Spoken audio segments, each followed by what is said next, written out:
अस्सलामुअलैकुम दोस्तों, welcome to मियां भाई न्यूज़। आज हैदराबाद के मुख्तलिफ इलाकों में फूड डिलीवरी सर्विसेज बुरी तरह मुतासिर हो गई क्योंकि स्विगी और जोमेटो के डिलीवरी राइडर्स ने एक काम बंद करके स्ट्राइक शुरू कर दी है। आज शहर भर में लोगों को खाना मिलने में देरी हो रही है और कई जगह ऑर्डर्स बिल्कुल भी डिलीवर नहीं हो पा रहे। यह स्ट्राइक सिर्फ हैदराबाद तक महदूद नहीं बल्कि पूरे मुल्क में डिलीवरी वर्कर्स एक साथ अपनी आवाज़ बुलंद कर रहे हैं। ये एहतजाज नेशन वाइड लेवल पर हो रहा है जहां हजारों डिलीवरी राइडर्स सड़कों पर निकल आए हैं। हैदराबाद में भी राइडर्स ने रैलीज निकाली है, बाइक प्रोसेशंस की है और शहर के मुख्तलिफ चौकों और मेन रोड पर जमा होकर अपने हकूक के लिए नारे लगाए हैं। इन वर्कर्स का कहना है कि ये पिछले कई महीनों से बहुत मुश्किल हालत का सामना कर रहे हैं और इनकी आमदनी में बहुत ज़्यादा गिरावट आ चुकी है।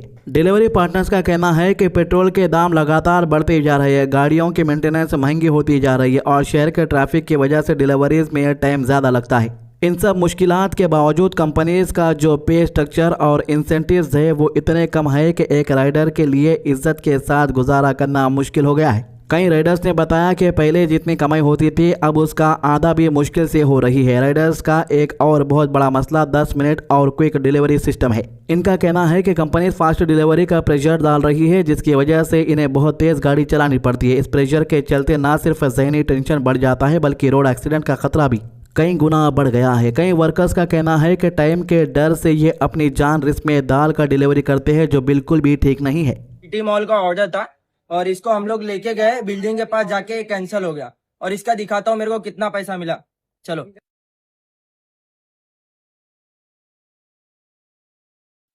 देख रहे हो गाइस, ये 0 रुपया मिला हम लोग को। 4 किलोमीटर का ऑर्डर था। बताओ, हम लोग तेल लगा के उधर तक जाएंगे, बाइक का तेल नहीं खत्म होता है, तेल नहीं जलता है उसमें। हम लोग उधर तक गए, उसके बाद कैंसिल हो गया। और हर ऑर्डर में ऐसा ही होता है, 1-2 ऑर्डर में नहीं, हर ऑर्डर में ऐसा ही होता है। इसके अलावा डिलीवरी राइडर्स ने आईडी ब्लॉकिंग और सडन सस्पेंशन के खिलाफ भी अपनी नाराजगी जाहिर की। इनका कहना है कि बिना किसी प्रॉपर एक्सप्लेनेशन या इंक्वायरी के अचानक इनकी आईडी ब्लॉक कर दी जाती है। इससे इनका काम तुरंत बंद हो जाता है और इनके आमदनी का सिर्फ एक जरिया भी खत्म हो जाता है। कई राइडर्स के लिए ये बहुत बड़ा शौक होता है क्योंकि उनका घर इसी कमाई पर चल रहा होता। ये पूरा एहतजाज तेलंगाना और इंडिया के कई इलाके प्लेटफॉर्म वर्कर यूनियन के जरिए ऑर्गेनाइज किया जा रहा है जिसे नेशनल लेवल के कई वर्कर ऑर्गेनाइजेशंस का भी सपोर्ट हासिल है। राइडर्स का कहना है कि वो सिर्फ अपने लिए नहीं बल्कि फ्यूचर के सब डिलीवरी वर्कर्स के लिए बेहतर कंडीशन चाहते हैं। इनकी डिमांड है कि इन्हें एक फेयर और ट्रांसपेरेंट पे सिस्टम दिया जाए, बेस पे बढ़ाई जाए और इंसेंटिव्स सिर्फ नाम के ना हो बल्कि असल में फ़ायदेमंद हो क्योंकि इंसेंटिव्स तो बताते हैं लेकिन कुछ आते नहीं है। साथ ही राइडर्स ये भी चाहते हैं कि इनके काम के लिए सेफ कंडीशन बनाई जाए, डिलीवरी टाइमनेस रीजनेबल हो और इनकी जान को खतरे में डालने वाला प्रेशर कम किया जाए। ये हेल्थ इंश्योरेंस, एक्सीडेंट कवर और लॉन्ग टर्म सोशल सिक्योरिटी जैसी बुनियादी हकूक का भी मुतालबा कर रहे हैं। राइडर्स का कहना है कि जब ये रोज़ सड़कों पर रिस्क लेकर काम कर रहे होते हैं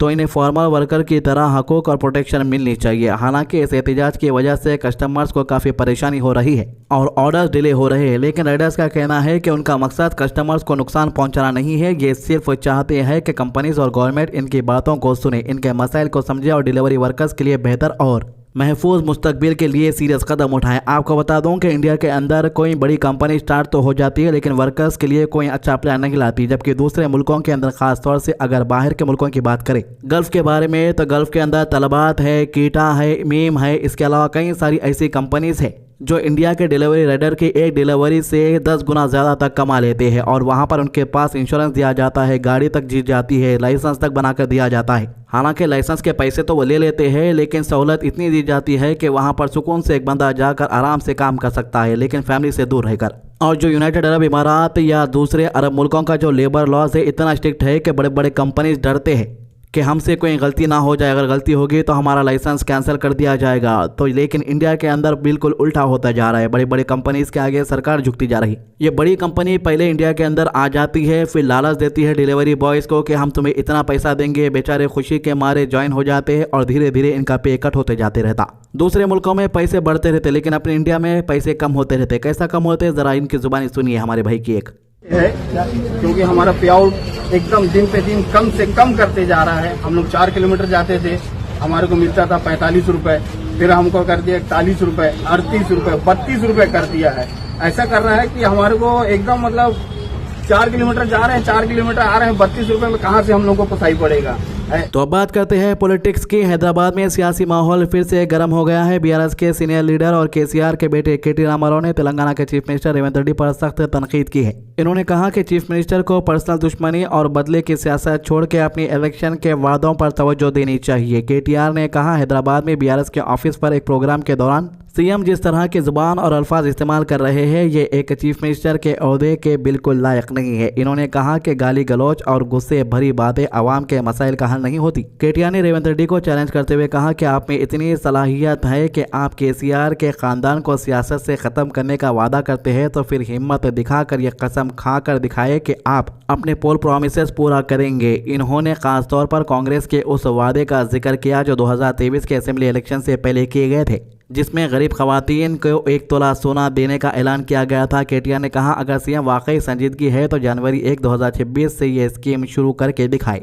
ये बयानबाजी उस वाक़े के बाद हुई है जो 24 दिसंबर को सामने आया था, जब चीफ मिनिस्टर रेवंत रेड्डी ने कसम खाई थी कि ये बीआरएस को दोबारा पावर में आने नहीं देंगे। ये रिएक्शन उस बयान के बाद आया था जिसमें केसीआर ने कहा था कि वो कांग्रेस गवर्नमेंट की चमड़ी उधेड़ देंगे। इस सियासी तनाव के बीच सोशल मीडिया पर भी आवाज़ उठ रही है। ट्विटर, जिसे अभी एक्स कहा जाता है, एक्स पर एक यूजर ने हैदराबाद के इंफ्रास्ट्रक्चर को लेकर सीएम रेवंत रेड्डी की पॉलिसीज पर गहरी तनकीद की है। यूजर का कहना है कि गवर्नमेंट का अंदाज ये बन चुका है कि बड़े बड़े प्लान्स बनाए जाते हैं लेकिन ग्राउंड पर कुछ भी डिलीवर नहीं होता, यानी कि सिर्फ बातों की जुबानी इस्तेमाल होती है। हैदराबाद के इंफ्रास्ट्रक्चर प्रोजेक्ट्स में हर चीज़ को बेवजह मुश्किल बना दिया गया है। Triple IT, Khajaguda, jubilee hills और विप्रो सर्कल पर फ्लाईओवर्स के काम अलग अलग भी किए जा सकते थे, लेकिन उन्हें 4 बड़े मेगा पैकेजेस में जोड़ दिया गया, जिससे लैंड एक्विजिशंस और फंडिंग और भी ज़्यादा कॉम्प्लिकेटेड हो गई। नतीजा ये निकला कि अब तक कुछ खास हासिल नहीं हुआ।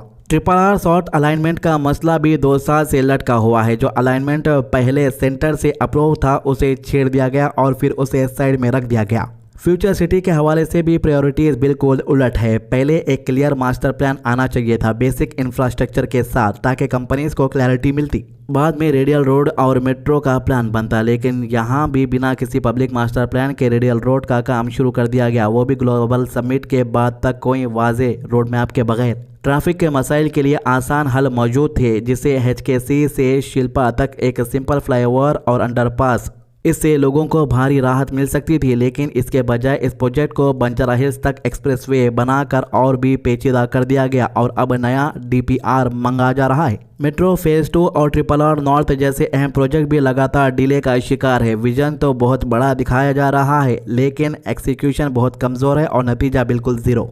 पिछले 2 सालों से हैदराबाद का यही हाल है। अगर चीफ मिनिस्टर रेवंत रेड्डी ने अपना तरीका काम का नहीं बदला तो शहर को नुकसान उठाना पड़ेगा और अगले इलेक्शन में आवाम कांग्रेस गवर्नमेंट को माफ़ नहीं करेगी। तो यहाँ पर मैं एक बात बिल्कुल क्लियर करना चाहूँगा कि मैं किसी भी सरकार के खिलाफ नहीं हूँ, ना किसी पार्टी के सपोर्ट में हूँ। लेकिन इससे पहले जो सरकारें थी वो बोलती थी और काम भी करती थी, लेकिन कांग्रेस सरकार बोलती तो बहुत है, इनके जो प्लान है वो भी बहुत अच्छे हैं। और आपको एक बात याद दिला दूँ कि चीफ मिनिस्टर बनने के बाद सबसे पहले रेवंत रेड्डी ने मूसी रिवर फ्रंट का प्लान बताया था। उस पर मैंने काफ़ी सारे वीडियोज़ बनाए थे। फिर उस्मानिया हॉस्पिटल के बारे में ऐलान किया गया था कि नया हॉस्पिटल बनेगा, पूरी एडवांस मशीनें होगी, यहाँ तक कि हेलीकॉप्टर उतरने का हेलीपैड भी बनाया जाएगा। उसके बारे में भी मैंने कई सारे वीडियोस बनाए हैं।